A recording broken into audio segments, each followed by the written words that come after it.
तो एक ब्रज का मोर था, नंद भवन में रहता था।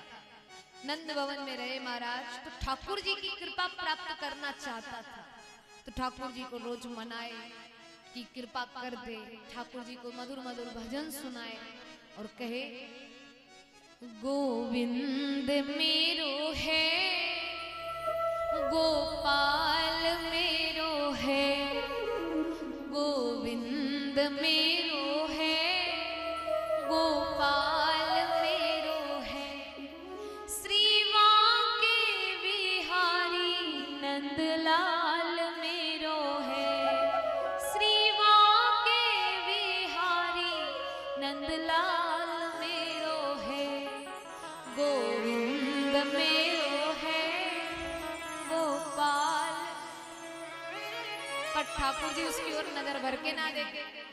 अब तो मोर जैसे ही आगे से आए, ठाकुर जी बगल से निकल जाए, वो बगल से आए, ठाकुर जी पीछे से चले जाए, वो आगे से आए, ठाकुर जी पीछे जाए, पीछे से आए, ठाकुर जी आगे दौड़ जाए। मोर की तरफ एक बार भी ना देखे। वो मोर कहे मुझे आपके सहारे के बिना किसी और का सहारा नहीं मिल सकता।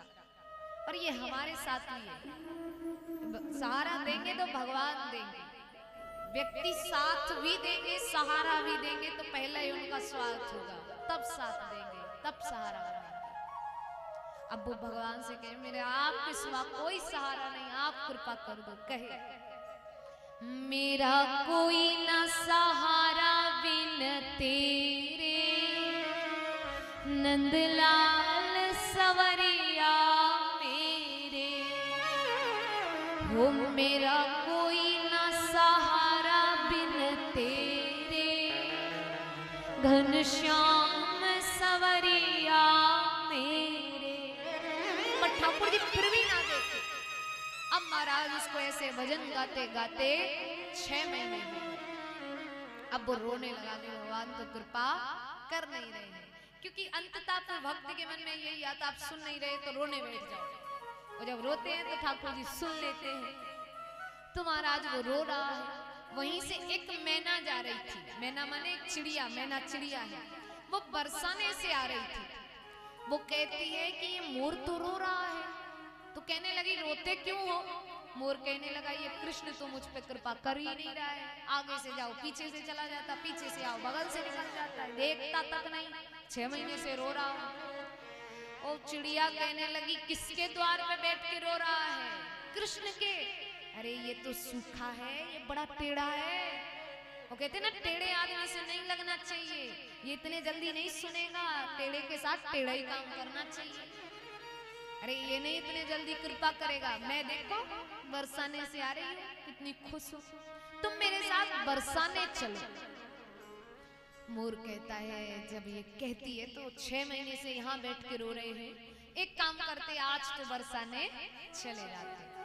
वो मोर मैना के साथ बरसाने पहुंचा और बरसाने की ऊंची अटारी की सीढ़ियों के नीचे बैठे बैठे भजन गा रहा है, कह रहा है गोविंद मेरो है, गोपाल मेरो है, गोविंद मेरो है, गोपाल मेरो है, श्रीवां के बिहारी नंदलाल मेरो है, गोविंद मेरो है, गोपाल मेरो है। राधा रानी ने जैसे ही ठाकुर जी का नाम सुना, गोविंद गोपाल नंदलाल बांके बिहारी, राधा रानी ऊंची अटारी से दौड़ पड़ी महाराज, सीढ़ियों पे आई और जैसे ही मोर को गाते देखा कि गोविंद मेरो है, गोपाल मेरो है, राधा रानी ने अपना हाथ उसके मुख में चुभा दिया और अपनी कृपा के पूरे भंडार खोल दिए और कहने लगी कि तुम गाते बहुत मीठा हो, तुमने मुझे ठाकुर जी का नाम सुनाया, वो मुझे अति प्रिय है, तुम्हें अपनी कृपा के पूरे भंडार खोल देती हूँ, कृपा कर देती हूँ। अब क्योंकि तुम गाते बहुत मीठा हो तो मेरे कृष्ण को भी तुम कुछ जाके सुनाओ, उनको भी सुनाओ।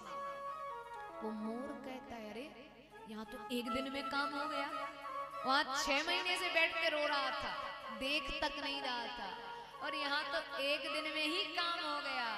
राधा रानी कहने लगी, उधर तुम 6 महीने से बैठ के रो रहे थे, तो यहाँ एक दिन में काम हो गया है। अगर तुम वहां जाओगे, उनको मनाओगे, तो अब और जल्दी कृपा हो जाएगी। देखिए राधा रानी ने कृपा उनके ऊपर बरसाई सीधे। ठाकुर जी तो कृपा करते हैं, पर श्री राधिका रानी तो कृपा बरसाती है, इसीलिए उनका नाम क्या है? बरसाने वाली। तो वर्षाने वाली ने कृपा बरसाई।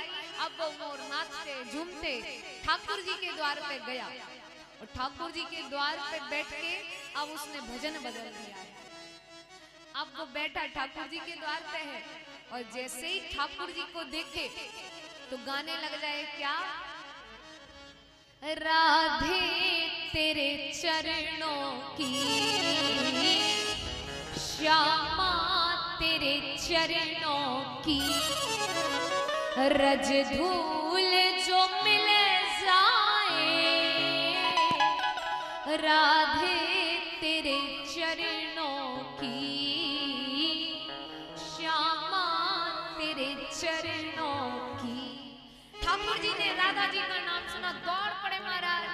अब मोर से कहे, बताओ कैसे कृपा करनी है? मोर कहे, ओ भाई साहब, तुम्हारे द्वार पे बैठ के हम 6 महीने से रो रहे थे, एक भी बार तुम हमारी तरफ देखे भी नहीं, और आज मैं बरसाने से कृपा लेके आ गया, तो पूछ रहे हो कि कैसे कृपा करनी है? हमें आपकी कृपा नहीं चाहिए।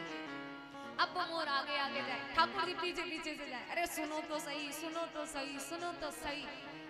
वो मोर कहे, अब कृपा नहीं चाहिए, नहीं चाहिए, नहीं। तब ठाकुर जी मोर को पकड़ के कहते हैं कि क्योंकि तुम यहाँ बैठ के उल्टा काम कर रहे थे, मुझे मेरा नाम सुना रहे थे, तो उतनी खुशी नहीं हुई, लेकिन जब तुमने श्री राधिका रानी का नाम सुनाया तो मुझे अत्यंत खुशी हुई, मन प्रसन्न हो गया, तो मैं तुम पे कृपा करता हूँ। और भले ही तुम्हें कृपा नहीं चाहिए, लेकिन मैं तुम्हें वचन देता हूँ कि तुम इतनी कृपा के योग्य हो कि मैं तुम्हें जीवन पर्यंत श्रृंगार करते समय सर पे सजा के रखूं। तो मैं तुम्हें वचन देता हूँ कि मैं अपने श्रृंगार में, अपने मुकुट में तुम्हारा मोर पांख धारण करूंगा, और मोर पांख के बिन मेरा श्रृंगार अधूरा माना जाएगा। तो तुम्हें मैं सर पे सजा के रखूंगा, मैं कृपा करता हूँ। तो ठाकुर जी ने उस मोर पे कृपा कर दी, इसीलिए ठाकुर जी मोर पांख धारण करते हैं। भाई हम भी राधा रानी को मनाते हैं, क्योंकि राधा को मनाएंगे तो कृष्ण तो अपने आप दौड़े दौड़े आएंगे। बोलिए बरसाने